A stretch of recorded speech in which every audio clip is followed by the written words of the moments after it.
21 a seguir. Gênesis 21, 3 e 21. E fez o Senhor Deus a Adão, a sua mulher, túnicas de peles, e os vestiu. Então disse o Senhor Deus: eis que o homem é como um de nós, sabendo o bem e o mal. Ora, pois, para que não estenda a sua mão e tome também da árvore da vida, para que não estenda a sua mão e tome também da árvore da vida, e coma e viva eternamente. O Senhor Deus, pois, o lançou fora do jardim do Éden, para lavrar a terra de que fora tomado. E havendo lançado fora o homem, pôs querubins ao oriente do jardim do Éden, e uma espada inflamada que andava ao redor, para guardar o caminho da árvore da vida. Amém. Mais um texto bíblico, Apocalipse, capítulo de número 2, versículo de número 7. 2 e 7. Quem tem ouvidos, ouça o que o Espírito diz às igrejas. E ao que vencer, dar-lhe-ei a comer da árvore da vida, que está no meio do paraíso de Deus. Amém, meus irmãos? Percebam, no capítulo 3 do Gênesis que eu acabei de ler, diz que Deus expulsou o homem do jardim, tirou ele para fora e colocou querubins guardando o caminho que dava para a árvore da vida, porque Deus não queria que o homem tocasse a árvore da vida, comesse do fruto da árvore da vida. Em Apocalipse capítulo 2, Gênesis começa a história assim, no Apocalipse capítulo 2 termina a história assim. Quem tem ouvidos para ouvir, que ouça. Ao que vencer, dar-lhe-ei de comer da árvore da vida, da que está no meio do paraíso de Deus. Amém? Queridos irmãos, o começo da raça humana, o início da história, quando o homem estava em plena comunhão com Deus, o homem tinha liberdade de falar com Deus. Deus se apresentava ao homem todos os dias, diz a Bíblia, na viração do dia. Deus se apresentava ali. Oh, irmãos, que privilégio tinha esse homem, que privilégio tinha essa mulher, porque todos os dias ele não tinha um encontro marcado com o caminho das Índias, ele não tinha um encontro marcado com a avaliação, ele não tinha um encontro marcado, como é que chama o rapaz lá do Corta para mim, ele não tinha um encontro marcado com todos, ele tinha um encontro marcado com o próprio Deus. Aleluia. Eu não sei como era o dia dele, não era cheio de aflições que nem o nosso, porque o nosso dia é cheio de aflições por causa do pecado, mas ele vivia um dia em plena comunhão, em alegria, trabalhando naquele jardim que Deus o colocou. Mas ele sabia que à tarde o Todo-Poderoso haveria de se manifestar ali, e ele sentiria, veria e falaria com aquele que é o Todo-Poderoso. Que privilégio tinha esse homem! Mas o diabo cegou eles, enganou eles, jogou um subterfúgio na cabeça deles, e eles confundiram. E agora o diabo plantou algo no coração deles e disse: olha, Deus falou que não é para vocês tocarem nenhuma árvore. Ele falou: não, somente aquela árvore. Ele falou: por que será que foi só esta árvore? Não são todas iguais, não tem problema nenhum. Todas não, mas por quê? Sabe por quê? Porque o dia que vocês tocarem essa árvore, vocês serão semelhantes a Deus, serão iguais a Ele, conhecemos o bem e o mal. Deus era o padrão na vida do casal, o padrão de excelência era eles, a referência daquele casal era Deus. A partir de agora, dizia o diabo, vocês vão viver do jeito que vocês querem, vocês vão determinar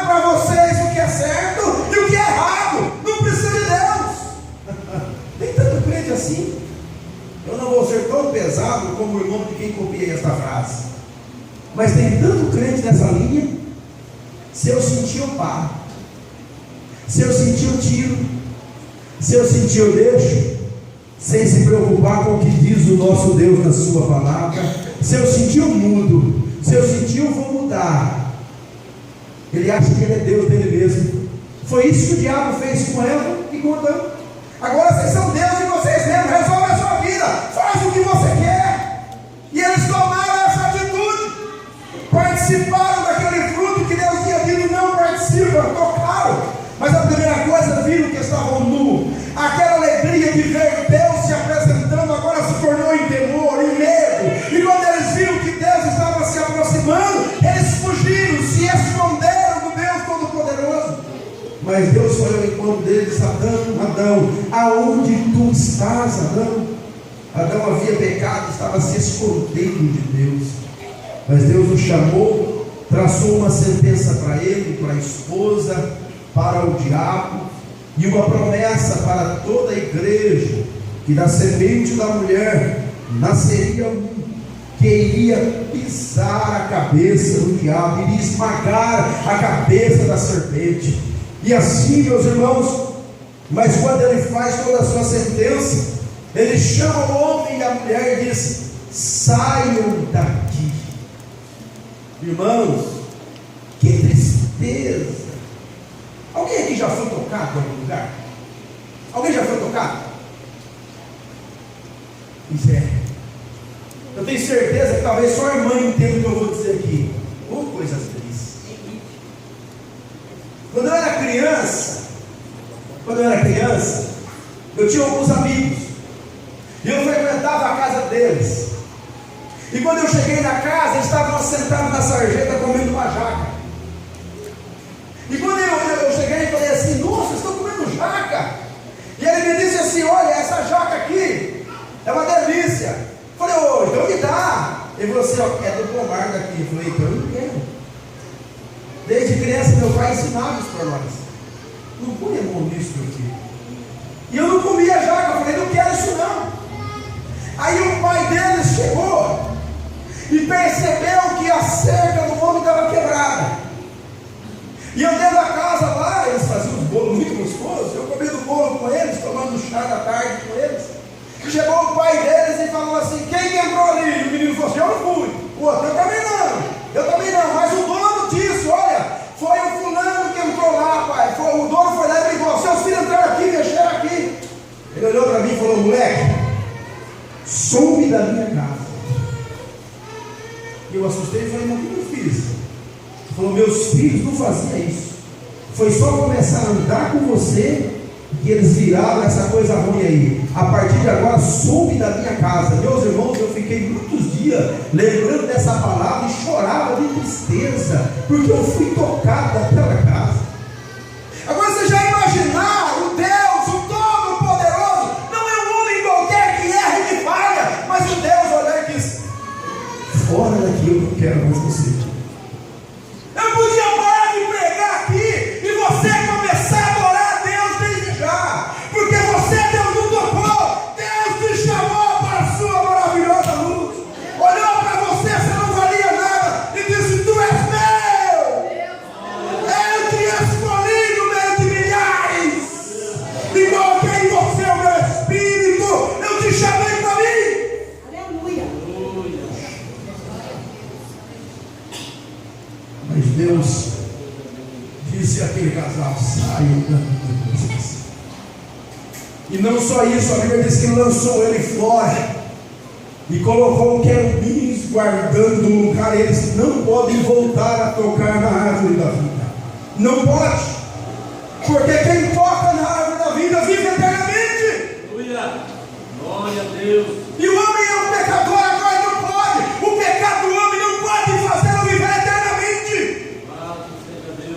Preste atenção nisso, que você não vai entender nunca. A morte é um presente de Deus para que o homem não viva eternamente no pecado. Não pode, não pode. E Deus proíbe o caminho da árvore da vida. Ninguém podia passar ali. E uma espada fulgurante ou flamejante cuidando do caminho. A Aqui ninguém passa. Para passar aqui, terá que enfrentar essa espada. Corra para a história, vá para Apocalipse, o livro que eu acabei de ler. Quando Jesus está dizendo, é Ele quem dita o Apocalipse para o apóstolo João. Escreve aí, João: aquele que vencer, eu vou conduzir ele pessoalmente até a árvore da vida, aquela mesma que o querubim estava guardando, aquela mesma que a espada estava protegendo, e vou levar ele. Ele vai comer da árvore da vida, ele vai viver eternamente, ele vai viver eternamente. Aleluia. Irmãos amados, a Bíblia nos mostra que o Senhor Jesus estava prometendo o que ele podia cumprir. O escritor aos Hebreus, no capítulo de número 10, ele nos explica que Deus abriu um novo e vivo caminho. Aleluia. Ele abriu um novo e vivo caminho. Escute isso. Tendo, pois, irmãos, ousadia para entrar no santuário pelo sangue de Jesus. Diga comigo assim, ó, pelo sangue de Jesus. Aleluia. Pelo novo e vivo caminho que Ele nos consagrou, pelo véu, isto é, pela sua carne. Aleluia. Jesus abriu um novo caminho para a árvore da vida. Aleluia. E como é que Ele abriu esse vivo e novo caminho? Foi através do seu sangue vertido na cruz do Calvário. A hora que Ele derramou o sangue na cruz do Calvário, Ele estava abrindo um caminho para mim e para você, para nós que vamos vencer e que vencemos em Cristo, para entrarmos e comermos o fruto da árvore da vida. Como eu disse, para que Ele entrasse a árvore da vida, para que fosse lá no meio da árvore que está no meio, da árvore que está no meio do paraíso de Deus. Havia querubins guardando, havia uma espada flamejante guardando aquela árvore. Ninguém poderia entrar ali, porque o homem foi lançado fora da presença de Deus, o homem foi mandado embora, e agora o homem não tem mais solução, não tem mais saída, porque o caminho está fechado. Mas Jesus cuidou de abrir este caminho. Jesus é aquele que enfrentou a espada flamejante. Aquela espada flamejante significa o juízo de Deus.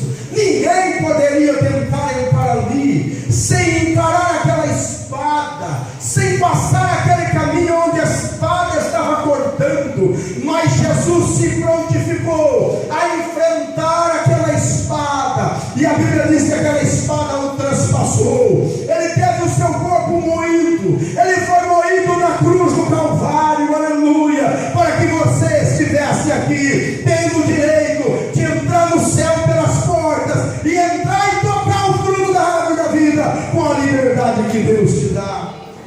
A Bíblia nos conta a história, queridos irmãos, que o Senhor Jesus uma noite foi se angustiar no jardim. E quando Ele está no jardim, a Bíblia nos mostra que Ele viu o caminho que Ele teria que abrir. Quando Ele olha a situação que Ele teria que enfrentar, o pecado da raça humana sobre Ele, ao olhar para aquela situação, Ele olha para o Pai e diz: Pai, se for possível, afasta de mim este cálice, ó Pai. Não tem outra maneira, não tem outro jeito. Todavia, ó Pai, não seja como eu quero, não seja a minha vontade, mas seja feita a tua vontade. Aleluia. O Pai ia virar as costas para Ele, ia deixar Ele sozinho, mas Ele estava disposto a entrar e enfrentar a espada para dar acesso a mim e a você, a árvore da vida. Aleluia.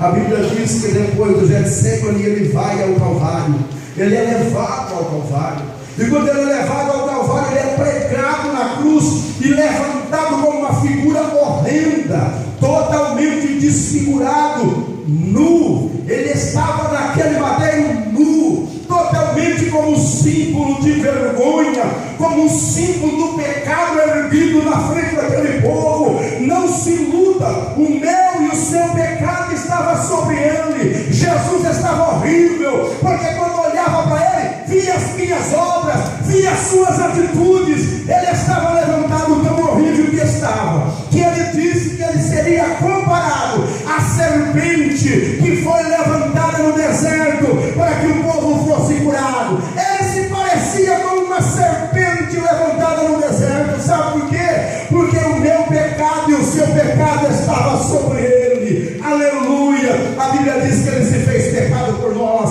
A Bíblia diz que ele se fez maldição por nós. Aleluia. Essa era a espada que ele estava enfrentando. A Bíblia diz, meus irmãos, que quando ele está suspenso naquele madeiro, toda a agonia, toda a zombaria que se volta contra ele, mas até que enfim o seu sangue se esvai, toda a força humana se esvai. Jesus estava sozinho naquele Calvário, e quando ele está sozinho no Calvário, ele percebe que chegou a hora do caminho ser aberto. Aleluia. E exatamente naquela hora, quando ele percebe que o caminho está na hora de abrir o caminho, ele confere: eu passei o que passei, enfrentei o que enfrentei, chegou a hora. E ele brada: Pai, nas tuas mãos eu entrego o meu espírito, e está consumado a obra que o Senhor me deu a fazer. Aleluia. Nesse momento o caminho está aberto. Aleluia, glória a Deus. Quem tem ouvidos para ouvir, que ouça.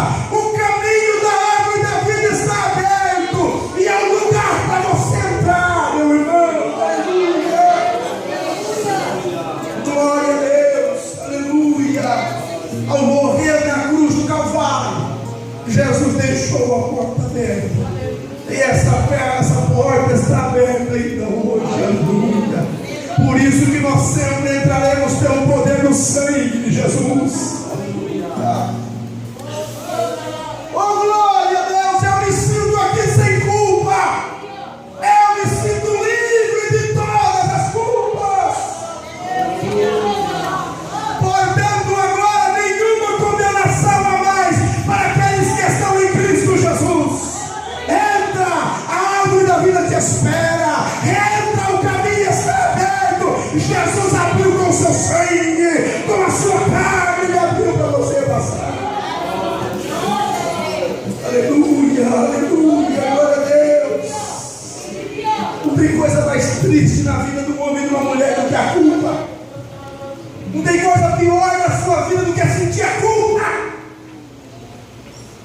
Ele pode estar bem como for, ele pode olhar para a sua família e ver que está tudo bem, o dinheiro está vindo, a saúde tem, isso tem, mas quando ele olha para dentro dele, tem uma culpa lá.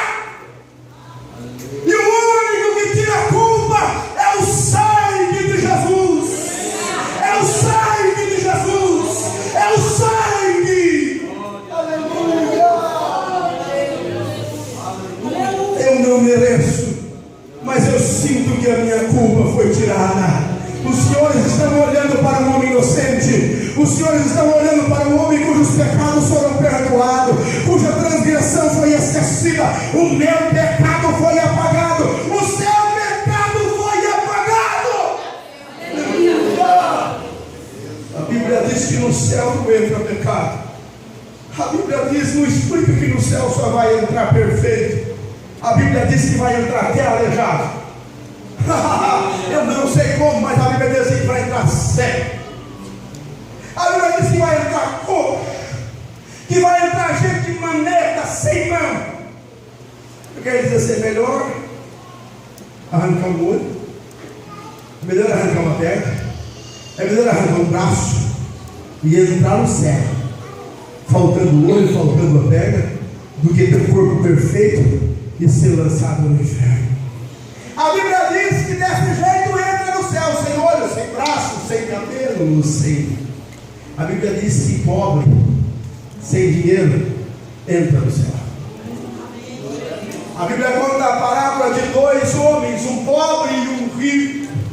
E o rico, o senhor não sabe nem o nome, porque não está escrito.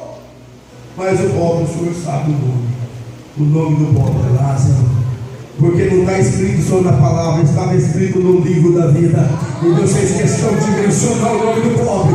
O pobre é Lázaro, o pobre é Lázaro, o pobre é Lázaro. Está escrito o nome dele. A Bíblia diz que morreu o pobre, morreu também o rico, aleluia. E os anjos pegaram o pobre Lázaro, que não é mais pobre, e o levaram ao seio de Abraão, um lugar de regaço, um lugar de gozo, um lugar de delícias. Ele não tinha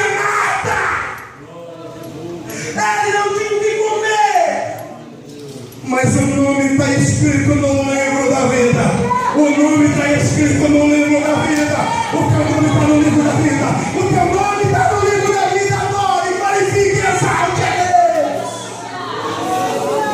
Oh, privilégio! Às vezes eu ia nas faculdades. Depois que eu deixei a faculdade, fui numa faculdade e vi lá um quadro exposto, o nome daquelas pessoas jogando aquele, eu não sei como é que chama aquele chapéu lá, jogando aquele chapéu pro alto, eles tinham acabado de se formar. Eu olhava para aquilo, eu ficava triste, até eu entender que Deus tinha algo mais sublime na minha vida. Eu olhava para aquilo e falava, meu Deus, eu fiz 5 anos de faculdade, eu fiz isso aí também. Agora meu nome não está aí, minha foto não está aí. Bom, tudo bem. A faculdade eu trabalhei. A faculdade, meus irmãos, eu trabalhava o dia inteiro. Eu descia do trevo da usina e pegava no ônibus e ia para a escola. Voltava meia-noite. E muitas vezes eu comia que as pessoas me davam lá. Era minha janta. Eu não tenho tanto, irmão. Como eu me esforcei. Aleluia. Mas há um lugar que eu não me esforcei nada. Eu não fiz nada. É totalmente de graça. Ele escreveu o meu nome no livro da vida. E o meu nome está lá. Talvez meu nome não esteja no diário oficial da União, nem do Estado, nem do município. Talvez o meu nome não esteja no melhor lugar da empresa. Talvez o meu nome não esteja no melhor lugar do ministério. Isso não me importa. O que me importa é que o meu nome está escrito no livro da vida. E foi Jesus que escreveu, dizendo: Oséias é meu, aleluia. Ele escreveu o teu nome, esse aqui é meu, esse aqui é meu. E não há poder do inferno que tira você da mão dele. Nada nos separa desse amor. Nem a fome, nem a nudez, nem a perseguição. Nada. Mas em todas essas coisas somos mais que vencedores em Cristo Jesus. Fique de pé, meu irmão. Aleluia. Glória a Deus. Aleluia. Aleluia. Aleluia. Aleluia. Deixa eu fazer uma pergunta aqui. Aleluia. Quantos aqui ainda não tem certeza da sua salvação?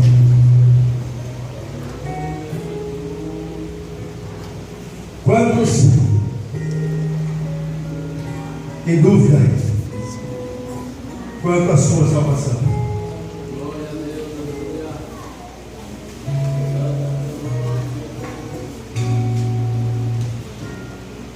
Certo dia eu vi um pregador pregando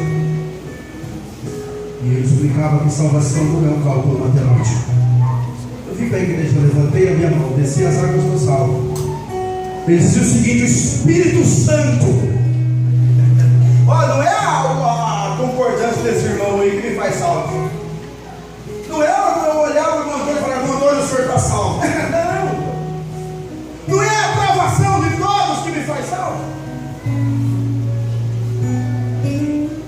mas o Espírito de Deus, aleluia, comunica com o nosso Espírito de que somos filhos de Deus.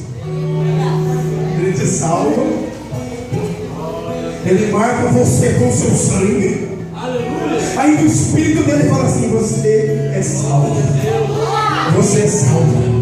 Você é salvo. Eu sinto a graça de Deus aqui entre nós hoje. Eu sinto essa graça pairando nesse ambiente. E há corações em dúvida. Ele quer tirar essa dúvida hoje.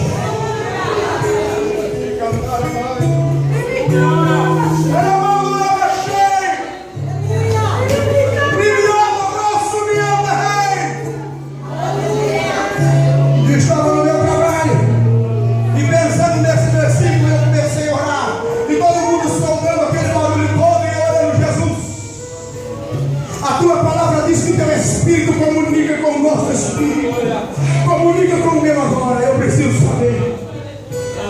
Eu preciso saber. Não tem nada mais importante na minha vida do que encontrar com o meu Senhor. Nada. Eu disse nada. E quando eu estava andando naquele lugar, irmãos, óculos, protetor, e eu andando, e o teu Espírito comunica com o meu Espírito. Incompreensivelmente, eu senti uma alegria tão grande, tão grande, que eu levantei a minha mão no corredor daquela empresa e comecei a glorificar a Deus, andando com a mão para cima e adorando a Deus, e glorificando a Deus. Alguém dizia: doido? Eu digo: não, é salvo, é salvo, é salvo. Músico, Jesus salva. Jovem, irmãos, irmãs, Ele salva.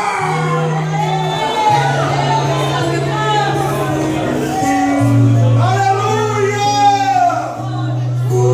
O Espírito Santo quer falar no seu coração nessa noite. É uma noite especial. Ele quer falar no seu coração. Você não vai sair daqui de cabeça baixa, irmã.